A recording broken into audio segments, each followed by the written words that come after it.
7:30 on the clock. Jeremy can start recording, and we're good to go. It's 7:30 in Wisconsin, and I'm going to call the meeting of Middleton Common Council for December 20th, 2022 to order. And the first item is the roll call. Hanero. Here. Wokus. Here. Ramsey. Here. Nelson. Here. Kuhn. Here. Brazard. Present. Olson. Here. Crow. Here. Mayor Gurdeep. Breyer. Okay. Well, the next item is the public comments as limited to 3 minutes per speaker. Is there anyone who wants to speak? There was one letter that we received from the library board that they would like read to the city council members. I will read that letter for the members. Copies are also on the members' tables. This is a letter to City Clerk Lori Burns from December 13th, 2022. Ms. Burns, City Administration, and members of the council, the Middleton Public Library Board of Trustees wishes to commend you and your staff on a successful 2022 election process in what turned out to be a year of remarkable voter turnout. It is truly inspiring to see our neighbors make their voices heard, ballots count, and support the democratic process. We very much appreciate the time, planning, and coordination required of you and your team to have these elections year after year, and would like to express our hope that for future elections, options for a municipal polling place versus a private one would be investigated for use. The Middleton Public Library Board of Trustees feels the use of a public location would best represent the ideal of an impartial and open election where voters would be able to cast their ballot on a neutral ground, a place without potential connotations and influences that might be more likely to accompany a private facility when used for voting. Utilizing a city-owned facility would seem to lend itself to civic events such as these due to their design as a building for the public, from infrastructure and security concerns to ensuring ADA needs are met.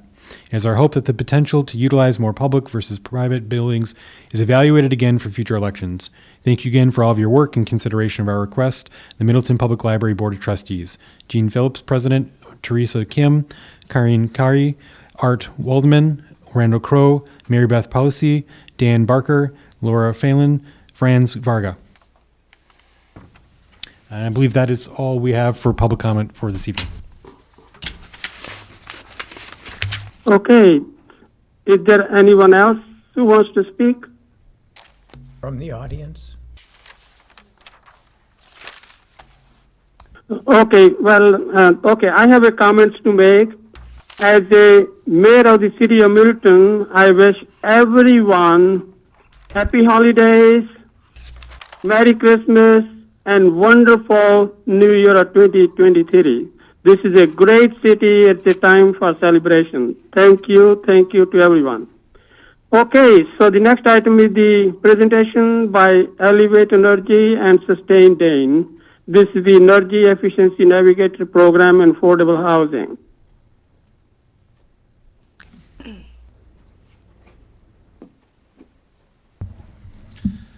Hello, my name is John Viner. I'm with Elevate, and there we go.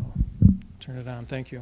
So again, John Viner with Elevate. I am a program manager responsible for the Efficiency Navigator program here in the city of Middleton. Elevate Energy is a nonprofit. We're based out of Chicago, but we have a strong, robust team here in Wisconsin that is working in several municipalities, bringing this type of program forward. Next slide. So we aim to assist communities with preserving affordable housing, right? That's our aim, by identifying and supporting rehabilitation projects that lower energy costs, but also create healthier, more comfortable living environments while reducing carbon intensity, right, from fossil fuels. So our goals are lofty, right? They're big in terms of moving forward with affordable housing projects. We end up being a one-stop resource for property owners to assist them in facilitating really complicated home improvement projects. Property owners often have a difficult time identifying contractors and overcoming obstacles just to get work done. Some of the basic work related to weatherization or related to health and safety concerns in the home, and we provide that go-to place for those property owners to lean on and help us get that job done. So we're identifying those necessary upgrades and doing the engineering work, the design work, identifying contractors and facilitating that whole process within these buildings.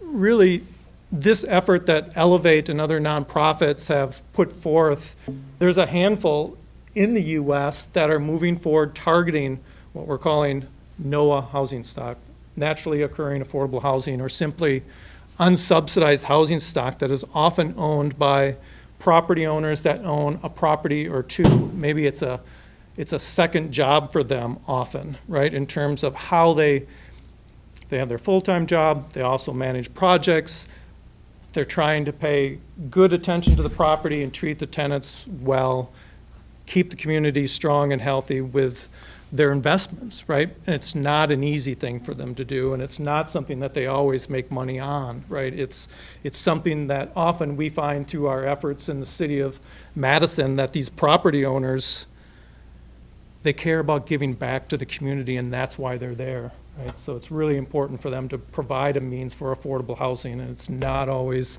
an easy task. So these goals that are stated within the comprehensive plan, right, providing incentives for the creation and preservation of affordable housing in often income-restricted territories, and preserve and support rehabilitation of the housing stock, and mitigate climate change by reducing community-wide energy use, by switching out fossil fuels.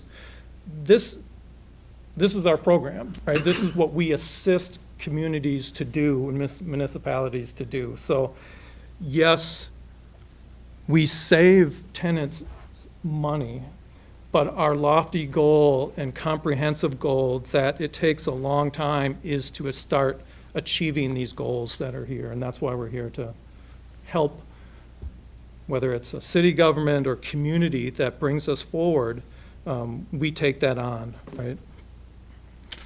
And as we come forward as a nonprofit, we often, and we are through the city of Middleton, we bring forward, because this is so important to us, we bring forward private philanthropy dollars to make this happen. This isn't an energy program where we're insulating an attic, hiring an insulating contractor and leaving.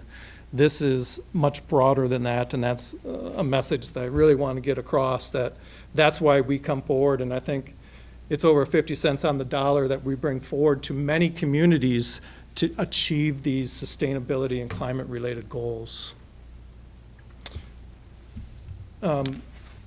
So this is a little bit about maybe where I step back and talk about the Efficiency Navigator program that we haven't heard of. So this, or maybe some haven't really followed or the process. So Elevate and our team and our partners with Sustain Dane and other stakeholders, we come forward into a community to develop and look at the pipeline of properties that meet our criteria. We help develop and find the right partners to identify those properties. Then we do a pretty thorough customer intake, which is, do they meet the primary criteria? Do they meet the secondary criteria? What is the energy savings potential, where part of the intake process is modeling that building's energy use and predicting and estimating the savings. And that rises to the top. The more savings, not only energy and dollar savings, but the carbon savings that's available by us putting dollars into that property. It's serious business, right? And it's complete and it's comprehensive. And we take our task seriously to make sure that we get the most out of those dollars in terms of meeting some of our shared goals around preservation of affordable housing.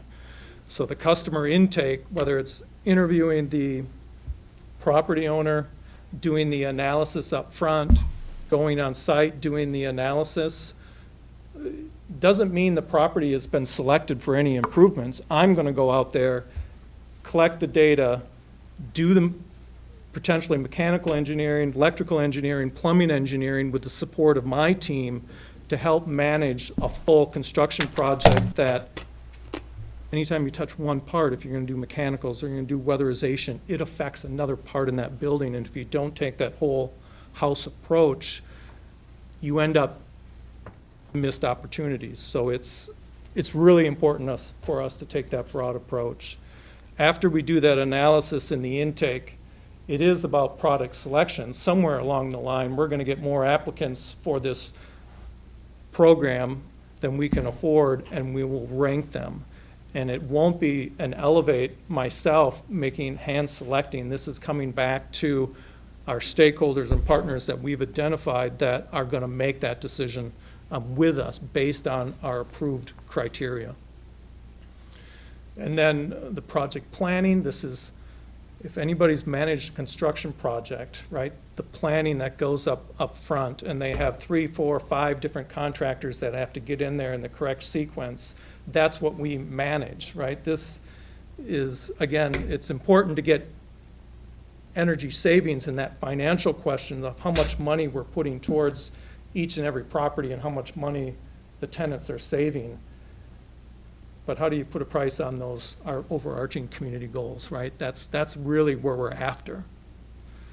So we get to the project approval, we get to the installation cost, there's quality assurance on our part, and then potentially the ongoing monitoring, it might simply be, let's collect another year's worth of utility bills a year later, right?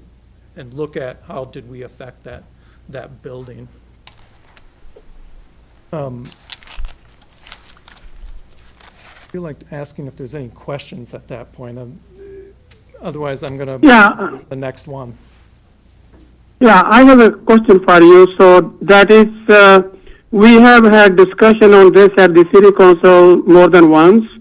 And the biggest question is that we want to make sure the maximum benefit goes to the renter, not to the owner. So that is the biggest question, and also for the longest possible time. Now it's 3 years, could it be longer? So that is, if you could answer that, that would be great. Yeah, thank you. It's really important to make sure that the tenants get the benefit, and it's a primary criteria. We will not select a building if the property owner is paying the utility bills, right? So if the tenants are paying the electric bills, the gas bills, then that meets one of our primary criteria. And the longevity of our improvements, the weatherization improvements, they might last the life of that building.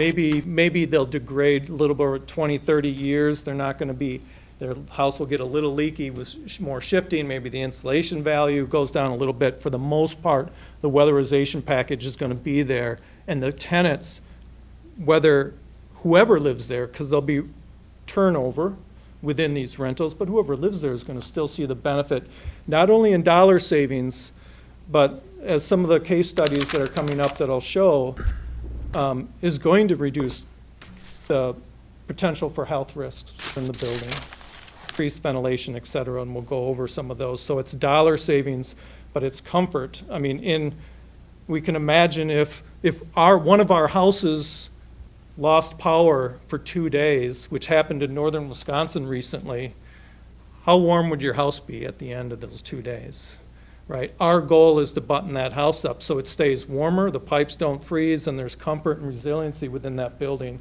And you can switch it for the summertime as well, that on the hottest days of the year, if you don't have air conditioning, or if you do and the power goes out, some people have a harder time with those temperature swings than others, and we're here to try to make it easier, right? That's Okay. the goal. I can't say I'm going to make it streamlined and it's great, but we're going to help that resiliency and make those buildings last a little bit longer. If we put in a solar system, those solid-state solar cells, they'll last 50 years on that roof, right? New mechanical systems, we know that they're 15 to 20 years along those lines if we're putting in heat pumps. So that's some comments along the longevity of that project. Could you tell me where are we in the implementation process? I know that the guidelines have now been set, and the council voted on those on the 6th, is that correct? So is that where we are right now? That as far Yes, as we've gotten? the selection criteria has been set. Where we are in the pipeline right now is to, after the holidays, we will be having develop some outreach flyers and notifications so that Sustain Dane, our partner, is our outreach expert that has reached communities for decades in and around Dane County. So they will continue to do that with our partnerships with Moms, Middleton Outreach Ministry, as well as the Senior Center, are on board at the table to now help us identify property owners, and we're going to get that message in front of them. And I am looking to get out into buildings to do those assessments as soon as those applications come in. They meet the criteria, I can get out and do those assessments within the first quarter, possibly of next year. On the north side of Madison, you did something similar to this? Yes, yep, and we. Tell me, how long did it take to get applicants then, and how long of a process was that? So it was ongoing throughout this last year, right? So we worked with the Northside Planning Council, so a community organization to help us get the word out. Alders did some door-to-door, helped us through some of their social media channels. We actually, we were accepting application for 6 to 8 months because we had resources to spend and didn't.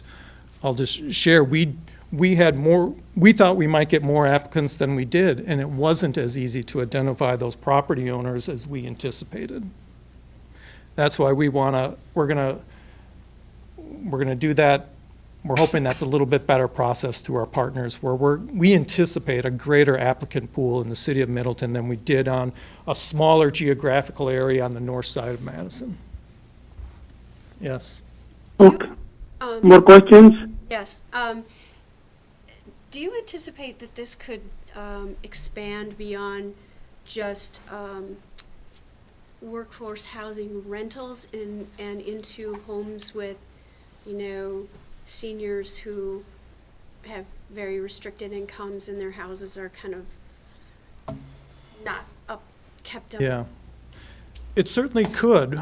We set those guidelines together, right? So we are not dictating what housing stock. We're doing that, bringing forward our ideas and our plans and how we set some examples and paths forward right now and expanding it to single families, senior living that are crunched for time and have maybe, income restricted. We could certainly evolve that into the program. At a minimum, the work that we're going to do as we roll in the work that we're going to do together with the Inflation Reduction Act, at a minimum, we're going to be experts at identifying how others utilize the Inflation Reduction Act, and we're going to share that with as many people as possible, right? So the minimum, the benefit, if we're not targeting a specific housing stock with our limited funds, we will be able to steer them towards additional dollars that they can get these same building improvements done. I have a question. If one of your requirements is that a tenant would pay the utility, I'm kind of going around a circle in my head. Do you allow for owner occupied? Right now, we're not targeting that. Right now, it's rental units, smaller rental units. But even if it's like a duplex and the owner owns one side, does that preclude them? At this point, we're sticking with the rental and not owner occupied. So privately, like a separate entity owns a building and the Yes. tenants are independent of that? Yes. Do you think that's why I'm just wondering if some of these smaller, when you're talking about a 2-unit or 4-unit building, how many of them might be owner occupied, and if you're missing that because of that requirement? Right. And I think we'll have that flexibility. If we don't see the roles or the numbers of applicants, we can change it. And you're saying within the 6 to 8 months, is that how long you said in the north side of Madison, it was 6 to 8 months? Yes. And then you did change the requirements after those 6 to 8 months? No, we did not. We Okay, did you not. just stopped the program, or? No, You had enough we within the- ended up having enough Okay. applicants to spend out the resources that we had through an Office of Energy Innovation grant. Okay. Madison is moving forward with another next year of funds through their ARPA funds. So we will be delivering and expanding the geographical reach in the Madison area, as well as bringing forward the Middleton program. I apologize if this is not your lane, but do you foresee a time with all of these solar arrays that we have in Madison and Middleton that that people of a certain income level could see their electric bills gone because the solar program has taken care of it for them? I think on-site solar generation, solar on somebody's roof with a tenant there can negate their electric bills and potentially their heating bills at the same time, depending with the right design. Yep, and I have a case study that shows that we Great. could flip to those slides. I don't want to I just want to Somebody say, will I have a let- lot of questions, but I'd rather wait till the end of the wait till the end. presentation. Okay, that sounds good. So a case study here on Balsam Road. So a new property owner he was making improvements, heard about the program, and reached out, trying to do the best he could on the evenings to make building improvements of this new property that he just bought. And I want to highlight this, what I think is the most important, which often is a health issue of this building had carbon monoxide entering the basement, right, through a water heater that was not venting properly, that I identified that who knows how long, it was an old water heater, old boiler in a basement, that chimney wasn't drafting for a long time, right? So that's part of a whole house program, part of a whole house effort, and it's not solely about energy efficiency and energy savings. Adding ventilation to the building, insulation in the walls, the attic, but reducing and eliminating that carbon monoxide that was entering the building. It wasn't sending people to the hospital, but it's a low-grade illness that people don't often know or recognize. So those efforts are bringing a healthier building stock to the community, right? So that's really important in terms of, and also the moisture and the mold and the increased comfort and the resiliency of these cold temperatures and the warm temperatures in the summertime, right? It's really important. And yes, we did save money for these tenants, right? So it's a 4-unit building, 12 units, around $300 annually, right? If you look at the money we spent and focus on a simple payback, it may not be that great. But to these people, $300 a year was great, not to mention all the health and safety issues that we addressed within that building, right? So, and then we are calculating in our analysis the carbon reduction, and we track that for the community that helps, again, meet your sustainability goals, right? We are going to track that, report that out, provide that to the city, right? It's again, I'll use the word comprehensive in terms of our approach to getting building improvements done. So this Leland project, weatherization, we're removing natural gas, we're installing heat pumps for heating and bringing them cooling that they didn't have in the past. This system is getting a large solar electric system due to some merged funding sources that we were able to bring to the table and identify through the property owner. This is Commonwealth Development owns this property, 4 rental units. So mechanical changeouts, removing natural gas for space heating, and as we add a large enough solar electric system to this property, it will offset now the space heating for the winter. Natural gas is cheaper. We have to be careful not to raise costs by putting in and electrifying buildings with a heat pump and raising costs. That would go against our mission, right? We do that analysis up front and make sure that we're on board and safe with our approach.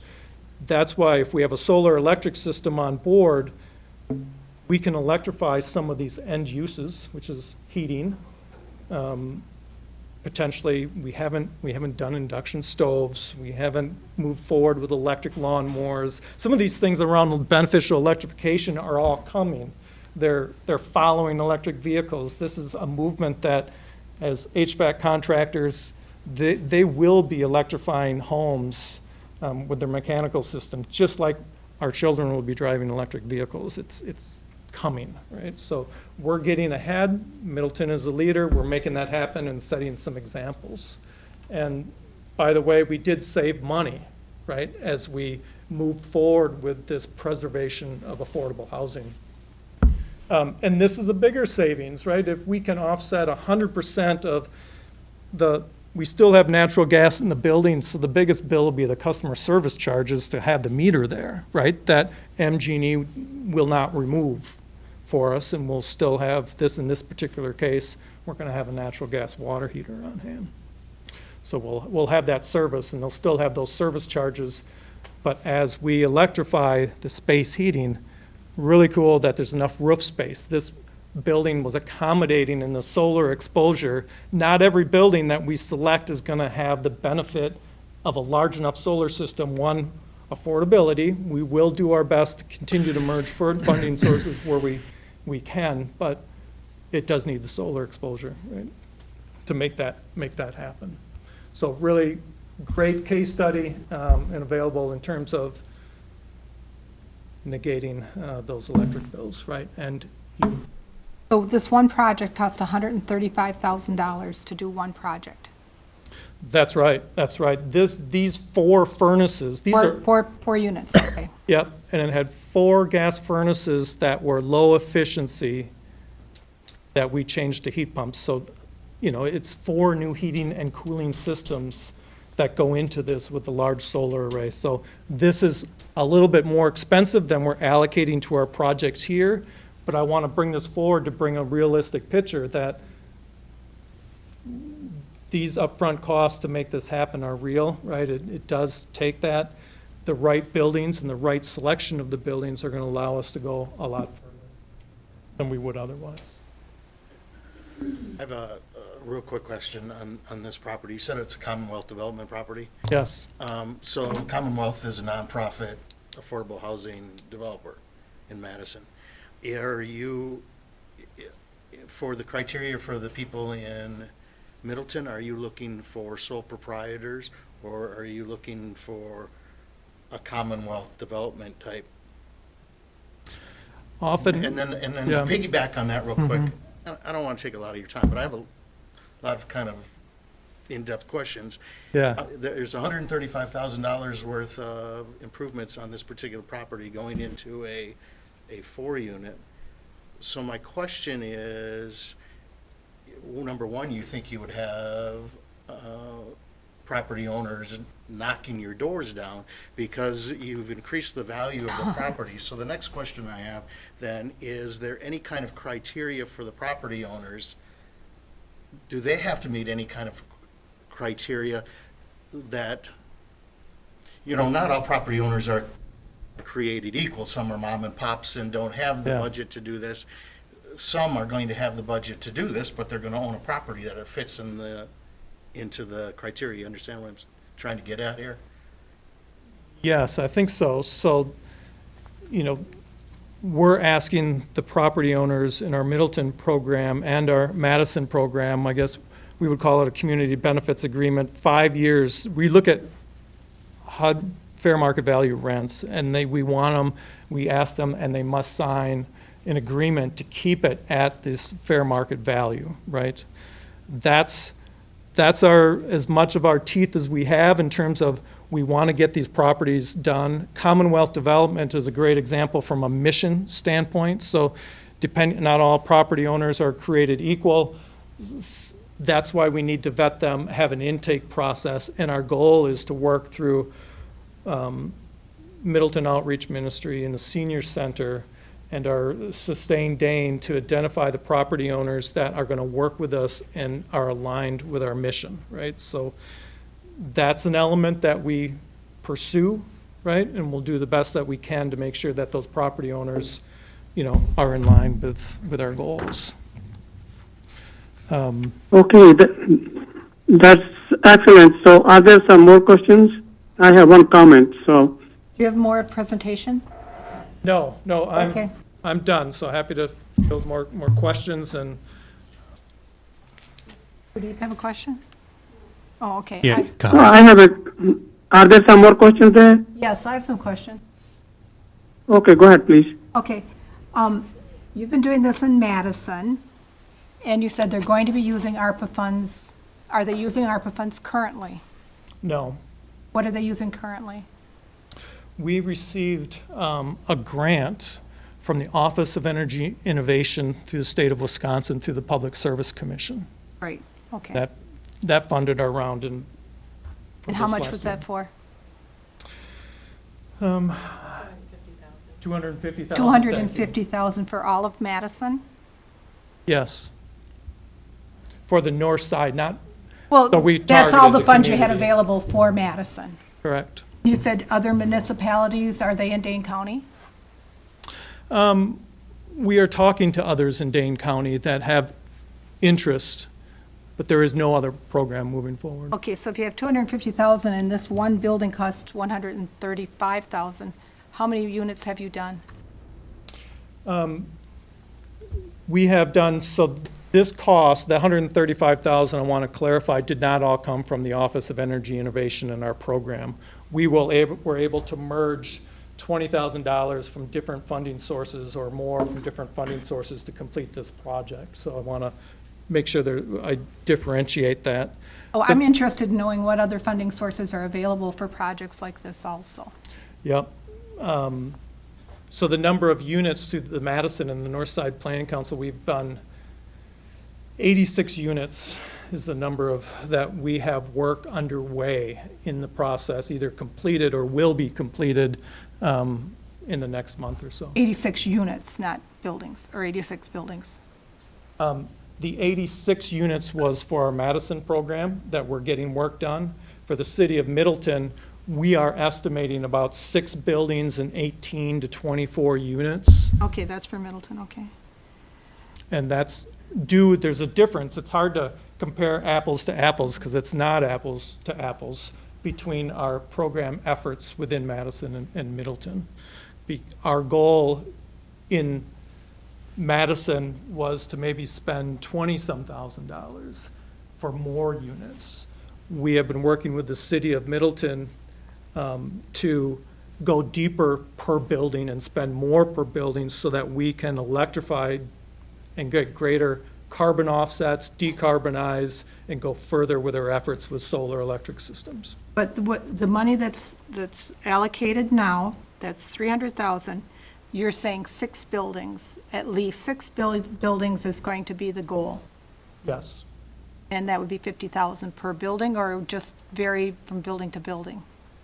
That will vary depending on when I get in the building to know what it's going to take. And then together we will be talking about how far can we go with what improvements. We wouldn't have a situation where one of the buildings would get $135,000 for one building? No, no.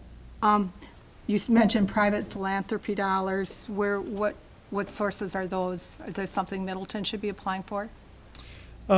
We are bringing forward, Elevate has funding sources from private philanthropy that we bring to the table and we have brought to the table and committed to this project to allow us to get to that 50, 60,000 per building. Additional funding, if we were, the Office of Energy Innovation has an open and a request for funding out now due January 30th, right? So those types of things come and go, and they come annually. So as we think about our Middleton program and it evolves, next year, we will be poised and ready to apply for those OEI grants to actually expand upon our efforts. And we'll have a good shot at those additional grants because we'll have a solid foundation and a base. Or we talk next year, though, we have to, we were going to reevaluate this before next year. This is not a, Yes. are there income restrictions on the tenants in in Madison? We have no income restrictions on our tenants. Our approach in Madison and currently in Middleton is by census tract. So Right. one of our primary criteria is to say that rental property needs to be in a census tract where 50% of the people are 80% Right, AMI or less. yeah, we understand that, but they're not income restricted in a unit, you know, that. That's right, that's right.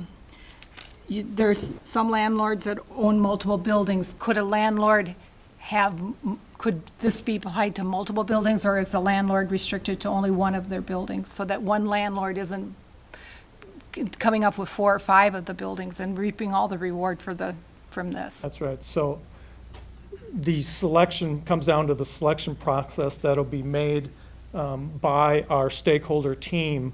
Will prioritize multiple property owners. If by chance there was not enough applicants and we had additional funding, then we might look to an existing property owner, but only if there was not enough applicants. We would certainly prioritize multiple property owners and multiple buildings. You said the landlords, though, that you choose, they want to give back. I know there's a lot of tax credits when you do energy efficient upgrades and stuff.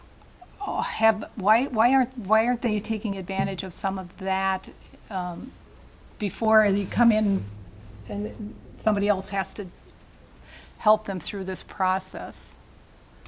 I imagine some are, but I mean, I know that windows, you know, I'm kind of wondering why the landlords wait until somebody else comes in and pays for it if they know that there's tax credits available. yeah, I think many of them that I've talked to have a full-time job and then trying to manage this property and are unaware of what's available to them. So that's a barrier unto itself that and then once they identify it, the processes to make it happen are often just too complicated or too burdensome in whatever those burdens or obstacles might be, but often it's simply being unaware of the benefits to them. Right, but as a landlord, you know, there's certain responsibilities that come with that, and that goes back to what Katie was saying, where you have a senior person living in a house, then I could understand they wouldn't understand what's available out there, but as a landlord, they're getting income from doing this, and they're making money doing that. It just kind of surprising me that they wouldn't have tried to do some of these on their own. My main question now, though, is what are we going to call a success? Is there going to be a timeline? Because next fall, when there's budget time, we're going to have to know if this project is working, if it's really doing what it's supposed to do, because that's where we're going to decide whether the money that's remaining at ARPA is not assigned. It's not assigned, that would be, be available for this program, so. Yeah, and the analysis that we're going to do on each and every property that we get work completed in is going to have metrics around, did we make the building healthier? Did we reduce carbon? Did we save energy, and how much? And that analysis will be complete for your view to look at and assess success. We haven't set, we must save this many kilowatt hours within the year, or this many therms within the year, because we're after building communities, right? And how do you put a metric to that? I think it takes a team, it takes a group of people to make that decisions, and we're happy to come back to the table with all the metrics that we can collect on a particular building and multiple buildings, and let's sit down and talk about it, because we want it to be successful and then fine tune it based on others' input. How long, the application process is going to be opening soon, and you're looking for 6 people that qualify. How long would be a reasonable amount of time that you could get 6 buildings qualified, get your evaluation done, so that we know where we're headed by next October? Yeah.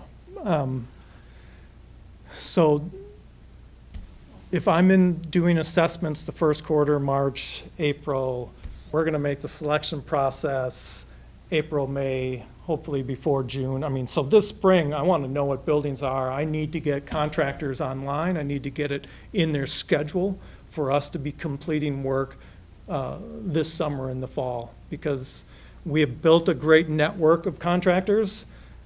It doesn't mean they're gonna answer every call, right? We need to get in their schedule and get it working, and that's the goal. So you would say like end of March, if you open it now, end of March, you should have the 6 properties that you're going to identify as ones you're going to take on. End of March, I hope to have a dozen or 2 properties that I'll be assessing and bringing back to the team to make that 6 building selection. Who's the team? Well, I'm going to elevate, sustain Dane as our team. I'm going to look at Kelly, who's been a great team member, which also brings it back to some of the aldermans that are here, and moms and the senior center.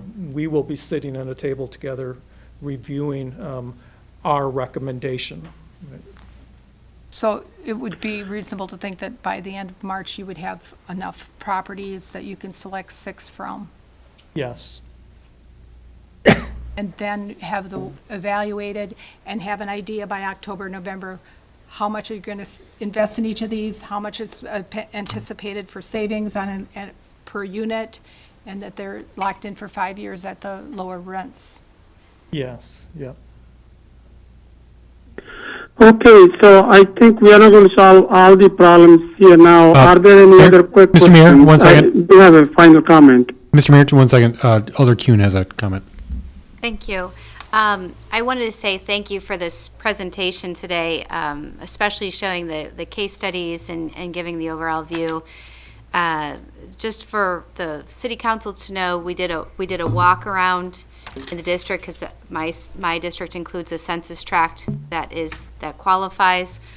But I appreciated that time he was explaining the funds that would be brought to the table from those philanthropic, sources, that even though the city is putting money forward, it will be met with other dollars and potential grants.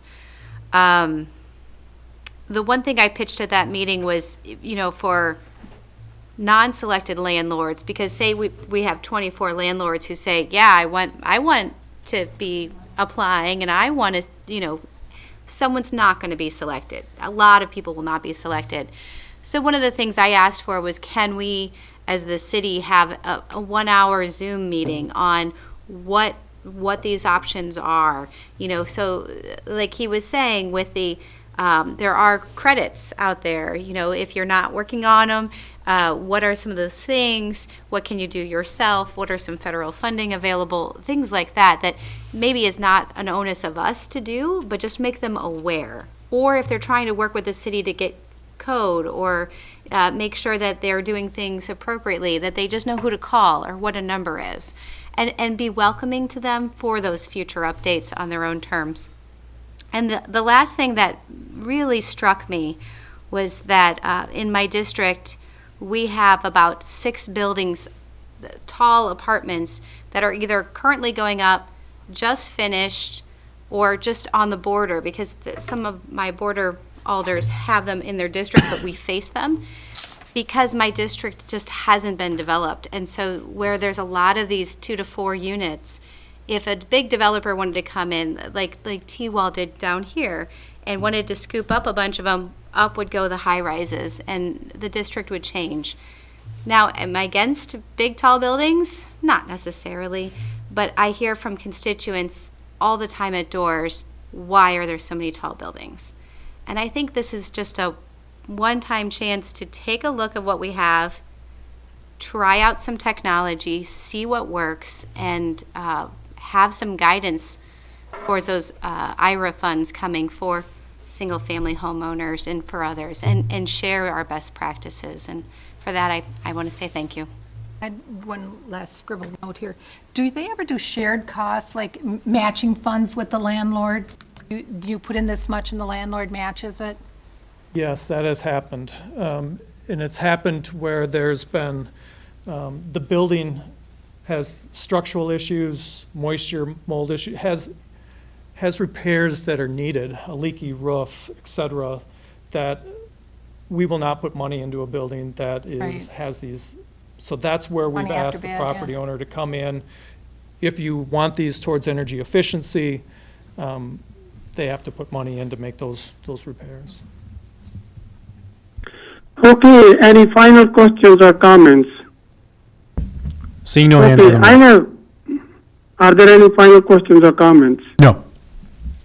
Okay, well, I have one comment here. You mentioned about the carbon monoxide for the health issue. I think that's so important that you may think of somehow separating that and somehow addressing that. You don't need to answer it. I just would hope that since there's such an important health issue, that if there are properties with that kind of problems, there should be somebody addressing it, some health department or Dane County or somebody else. You don't need to answer it, but I think, I hope you will do that. Thank you for your presentation. Thank you for the discussion. As you can tell, this is a very important topic in Middleton, and we are all very highly interested in it. Thank you, thank you, thank you. Thank you for bringing this forward and giving me the opportunity. So. Thank you. Thank you. Okay, so the next item is the approval of the consent agenda. It has, as you can see on the screen, it got 6 different items, including the approval of the Common Council minutes of December 6th, audit of the bills, and review of the application to amend the alcohol license, more authorization for staff to pay the bills for January 3rd, 2023, and then artwork restoration agreement, and the finally 6th is the agreement with the TRC Environmental Corporation. Need a motion to approve. This is Fazard. I'll make a motion to approve. Need a second. Wilkus, I'll second. Okay, any questions or comments? This is Alder Kuhn. I had a request to update the minutes on the NOAA, and I notified the city administrator on that. So if that includes those changes. It does. I've gotten a couple of tweaks to the minutes. I'll make sure that those are reflected. Thank you so much. Okay, thank you, Emily. Any other questions or comments? Otherwise, all those in favor of the motion for the approval of the consent agenda, say aye. Aye. Anyone opposed? Motion passes unanimously. So the next item is miscellaneous cancellation of the January 3rd, 2023 Common Council meeting. Need a motion to approve. This is Wilkus, I'll make a motion. This is Alder Kuhn. I'll second. Okay, any question or concerns? Otherwise, all those in favor of the motion to cancel the City Council meeting for January 3rd, 2023, say aye. Aye. Anyone opposed? Motion passes. We are on to the ordinances, item number 1. The first reading and the final action may be taken upon approval of the motion to suspend the rules under section 1.07 of Middleton General Ordinances. The number 1 is the Charter Ordinance 22-01, an ordinance to authorize remote appearance for quorum purposes, and I will ask maybe Larry to take it. Yeah, Larry Beckler. yes, before we take action, given the fact there was a lot of discussion about this ordinance at a previous council meeting, I think it would be helpful for this ordinance to be handled by the council at a committee of the whole meeting, so that everybody can be heard on changes that might be necessary, so we don't spend half an hour tonight. And there's not a time urgency to this ordinance. So I would recommend that we defer action on this ordinance to consideration at a committee of the whole meeting. This is Nelson. Okay. I will move that we defer this to a committee of the whole meeting. Okay, need a second? Olson, I'll second. Okay, any questions or comments? Otherwise, all those in favor of the motion to defer and But- refer it to the Mr. Mayor, 1 second. We have a committee question. of the whole, say aye. We have a question. I do have a question. Okay. And the question is this, I watched the LNO, video of the LNO meeting, and a question came up about, why a charter ordinance as opposed to just amending the ordinance. And it was said several times at our meeting and then also at LNO that this ordinance would also apply to the committees, commissions, and boards. And I guess I'm looking for clarification because there's no mention in the charter ordinance at all of these other committees, commissions, and boards. And one of the things we talked about last time was the desire to maybe single out council, finance, personnel, and plan commission to meet in person and have a separate ordinance that would apply to the other committees. So That's a fine question. This ordinance was written last April, so it does not incorporate any of the comments that have been made since that time, which is why I think it would be useful to have a wide-ranging discussion, and we can make the necessary changes and then bring it back for action later. Any other questions? Any idea? I think Larry's advice is really good, and I agree with that. And if there are no further questions or comments, Mr. Mayor, one all second. those in Mr. favor of the Mayor, motion to approve, say Mr. aye. Mayor, we have a question from Alder Ramsey. Would you be able to get this on an agenda for committee of the whole meeting? Was your question when?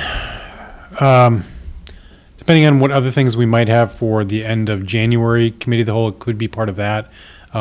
If not, then it would have to be part of a separate committee of the whole that we can slot in. If we've got a later finance committee meeting, for example, might be able to slot it ahead of a council meeting. My understanding is at the last council meeting, the emergency declaration is over March 1st, Correct. so it has to be done before then. Yes. So my sense is that there will probably be quite a bit of discussion and revision, so I would say probably January sometime would be a good time. Mhm. Okay. Any other questions or comments? Any other questions or comments? The only comment I have is we have to have a better way to signal, Mr. Mayor, that when there's more conversation, it seems like we got to be able to, I don't know if there's a problem with you hearing when we have more conversation, but we try to stop you, and it just seems like it's hard to get that to happen, so.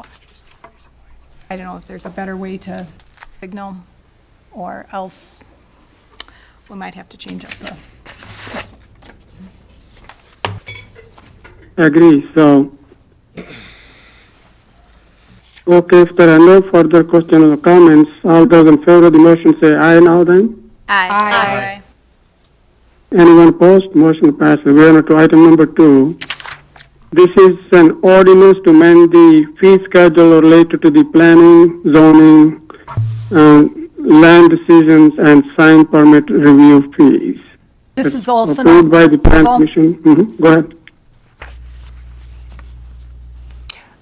Alder Olson moved approval, and I will second that on the condition that we make the changes that the Finance Committee made, or the corrections, rather, made in the Finance Committee meeting. This is on IRO.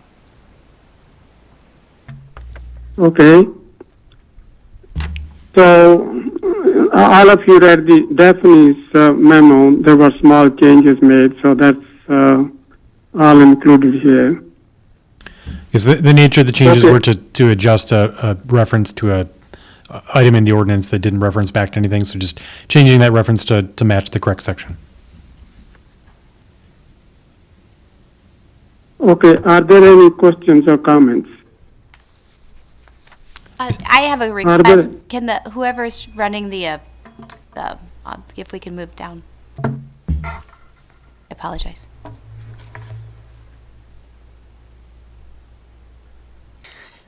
Hello, is there any questions or comments? Okay, thanks.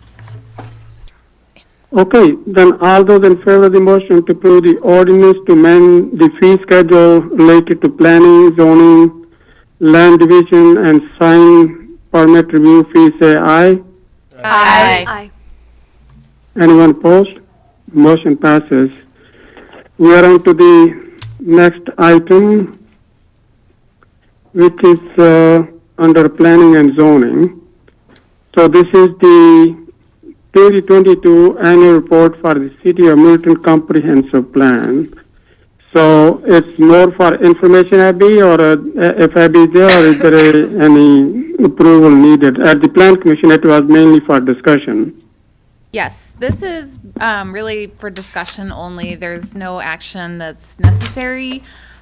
This is the first annual report of our new city's comprehensive plan. We didn't do an annual report in 2021 because the plan was only 10 months old at that time. And this is one of the 5 steps that are recommended in the plan to carry out all of the goals, strategies, and actions. I won't really go into detail this evening. I'm happy to answer any questions that you have, but I mainly want to make the Common Council aware, as I did the Plan Commission last week, that our intent is to do a periodic amendment. So that is, actually, I'm sorry, a regular review, which was recommended in the plan to be done once every 5 years, but we think it's necessary to start that work in the spring. And the primary reason for that is that we are required for our comprehensive plan by state statute, it must be, our zoning ordinance changes must be consistent with the comprehensive plan. And we have a full draft of the new zoning ordinance now. So we're going to begin circulating that to committees and commissions early next year. And we need to make sure that as changes progress to the zoning ordinance, that any of those changes are also reflected in the comprehensive plan so that we can be consistent. We also have some other needs for updates to be done in the spring of next year, things like actions that we've completed, like the Complete Streets Policy or the University Avenue Corridor Plan. We'll keep them in the plan, but we'll move those to implementation. And then we have some additions that we would like to propose. We've been keeping a list pretty much since we approved the document in March of 2021 because we continue to use it regularly. We really bring it up almost every week when we're meeting with property owners and developers, and so we've noticed things that really should be added to the plan. One recent example of that is something that came up during a Ped Bike Transit Committee meeting last week, and that is the recommendation for a continuous sidewalk. That language doesn't actually appear anywhere in our plan. And then we also have some corrections that need to be made. We have a prioritization list at the beginning of the comp plan where we've categorized actions into short-term goals, medium-term goals, and long-term goals. And we noted one item, which is updating the lighting ordinance, that was not prioritized anywhere within that document. So that's another change or correction that needs to be made. Really, it's important to our staff, our plan commission, and I think to our elected officials that the comprehensive plan should be responsive to continuous change in our community. Its usefulness needs to be regularly monitored so we can make sure that it's a consistent statement of city policy. And so we are looking forward to any recommendations that are brought forward by our committees, commissions, and boards so that we can incorporate those into the changes for the spring. That's all I had for you all. Thank you, Abby. And at the Plan Commission, I had the comments. Abby's team has done a phenomenal job and simply exceptional. And we haven't had such a thing done in the past long time. Any questions or comments for Abby? I have a question from Alder Hanero. Thank you. And yes, Abby, phenomenal job. I'm a big fan of the comp plan. I really look forward to seeing future budgets more explicitly reference actions in the comp plan and also now our strategic plan. I just have a couple of questions. I'm looking at land use strategy number 2, which is promote compact growth strategies to preserve farmland and natural resources and encourage transportation alternatives. And I hear from constituents in my district, District 6, North Side, all the time about farmland preservation. So my question is, what does farmland preservation look like in Middleton? Because, as you know, there are 2 developments scheduled to go in or proposed to go in my district, both on farmland. And I'm just wondering, what can I tell constituents our farmland preservation policy looks like? I would say that the city of Middleton is one of the few communities that has voluntarily restricted our growth area over time pretty substantially. I know Larry's been around when we entered into intergovernmental agreements where we gave up a lot of our rights for a lot of the development rights. in order to work with our surrounding jurisdictions, including the town of Middleton, the town of Springfield, and also we regularly work with and plan with the town of Westport. So the most common question that we get from the community is, where can I build XYZ? And the answer that we have is, we really don't have that much land left that remains. So those two developments are two that are within what we refer to as Area A in our agreement with the town of Springfield, and that is really the primary growth area of the city.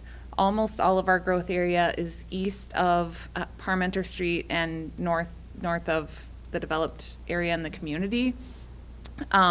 And that's just, through decisions that have been made over decades, really, to voluntarily limit the area in which we intend to grow.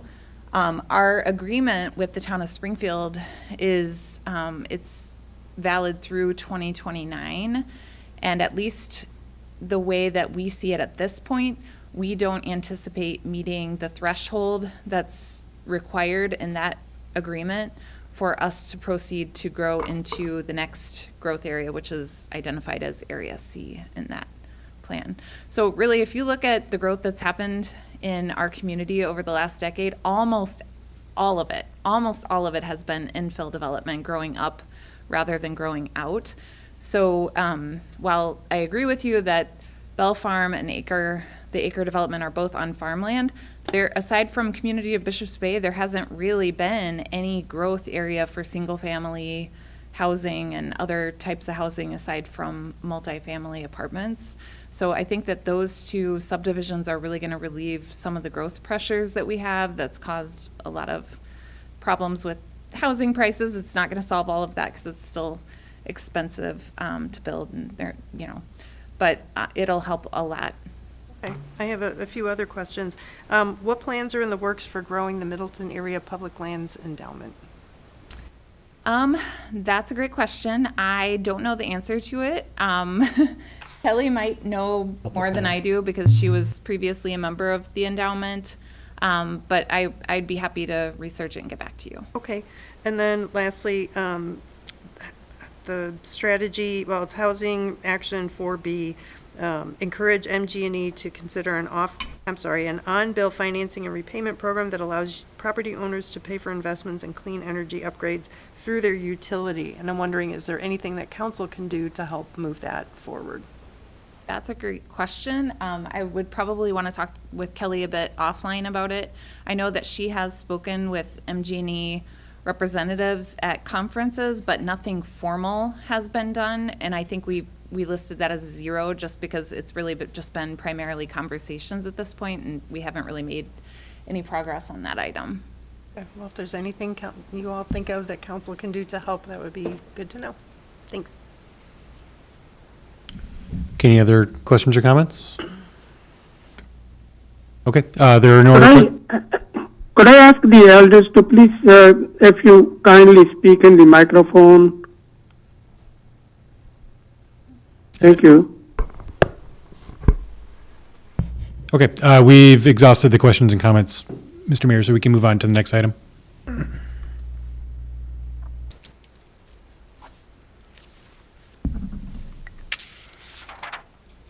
Mr. Mayor, we can move on to the next item.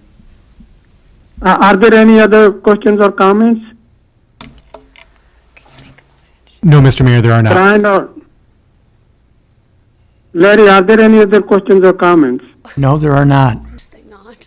Okay, all right, we move on to the resolutions. This is the resolution number 1. Well, item number 1, resolution 2022-64. This is to pursue the vacation of portion of outlot 2 on Greenway Plat. And I think it seems to be really in favor of the city. We are giving 4,000 square feet and we will get 14,296. So need a motion to approve. This is Olson. I'll move approval. Ramsey will second. Need a second. Okay. Mr. Any Mayor, questions, Mr. Mayor, I just Yeah. want to talk about this briefly. Sure, go ahead.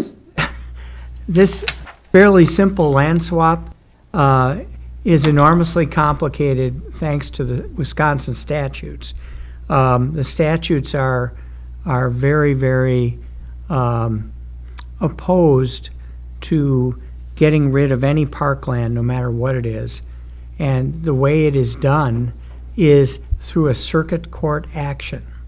Now, it's not usually a highly contested circuit court action. I've done about half a dozen of these. Usually you walk into court and the judge doesn't know what you're there for, and you explain it, and then the judge rubber stamps it.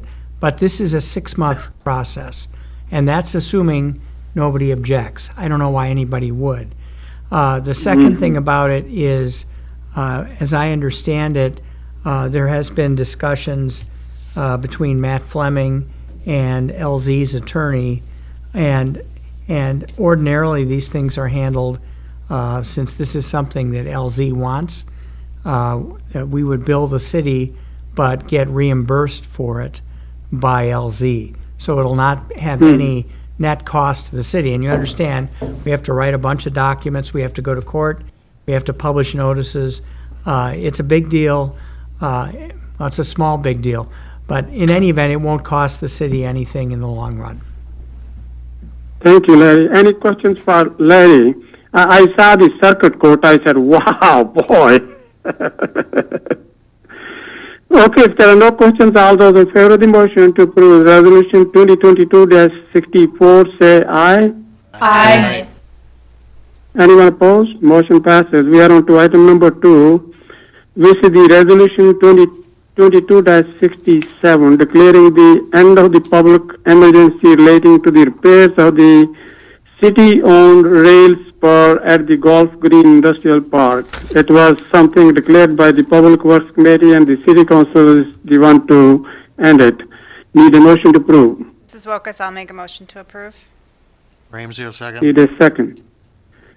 Any questions or comments? It's a very straightforward thing. If there are no questions or comments, all those in favor of approving the Resolution 2022-67, say aye. Aye. Anyone opposed? Motion passes. We are on to item number 3. This is the Resolution 2022-74, thanking the Wisconsin Foundation for the donation of $25,000 for Stoneheart's green programming, and Elder for District 1, City Council President Kathy Olson may want to say a few words, or even, well, whatever you like to do. You read the resolution if you want. So. I would like to read the resolution before we vote on it.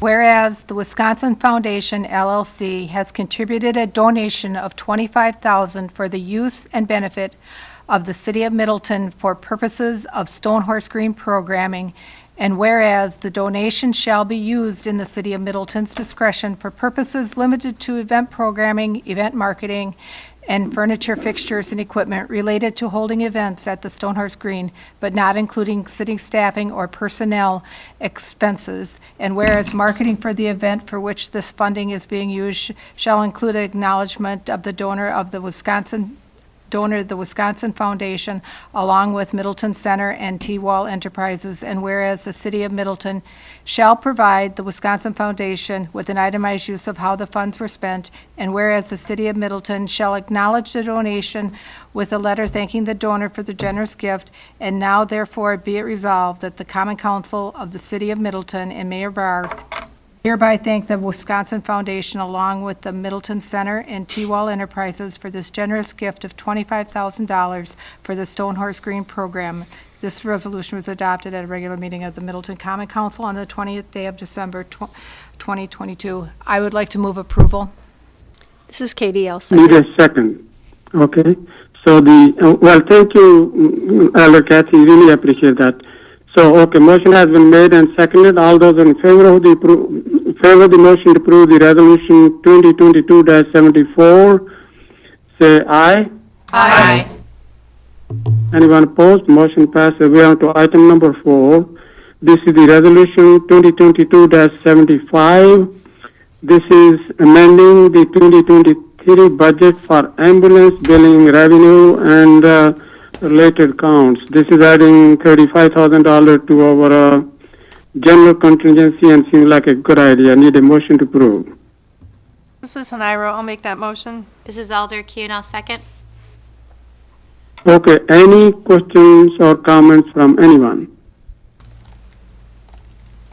I think seems like a good idea, so all those in favor of the motion approving the resolution 2022-75 say aye. Aye.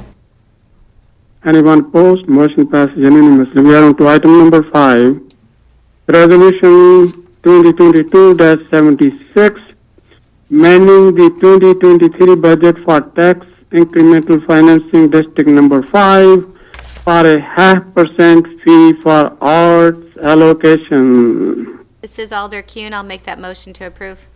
This is Katie, I'll second. It is second. Okay. Any questions or comments either from Kelly if she's there, Abby, but it seems like we already talked about at the last meeting, seems like a good idea. Okay, and I also see that it's going to be all the money will come from TIF 5 because TIF 3 is retiring in just in 3 years. Any questions or comments? Otherwise, all those in favor of the motion to approve resolution 2022-76 say aye. Aye. Anyone opposed? Motion passes unanimously. We are on to the committee appointments. The first one is appointment of Jolene Olson to the Arts Committee. Mr. Mayor, And Abby had a great input in this one. Jolene and Abby had great communication, and she communicated with me as well. And the second one is Susan West to the Zoning Board of Appeals. Need a motion to approve either individually or both of them. Mr. Mayor, this is Haniro. Both of these are constituents of mine, so I move that we approve both appointments at the same time. This is Alder Kuhn, I'll Okay, need second a- that motion. Okay, any questions or comments? I just want to They're make, both very I well- just want to make the comment for the zoning board of appeals. Susan West will take the second alternate position, and the two other alternates will move up in the ranking to, one is a regular member, and the second position will become the first alternate, and Susan will become the second alternate. Yeah, that's absolutely right. Thank you for clarifying this. All new members are appointed as alternates, and Susan West will be the second alternate behind the other person. Okay, any other questions or comments? Otherwise, all those in favor of the motion to approve committee appointments, this is Jolene Olson and Susan West, say aye. Aye. Anyone opposed? Motion passes unanimously. Need a motion to go into closed session. This is Vizard, I'll make that motion. This is Olson, I'll Need a second that. Okay, all those in favor of the motion to go into closed session, say aye. Aye. Okay, Brian,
Okay, we are now back in open. I already sent it to, Okay, No, that's, need a motion.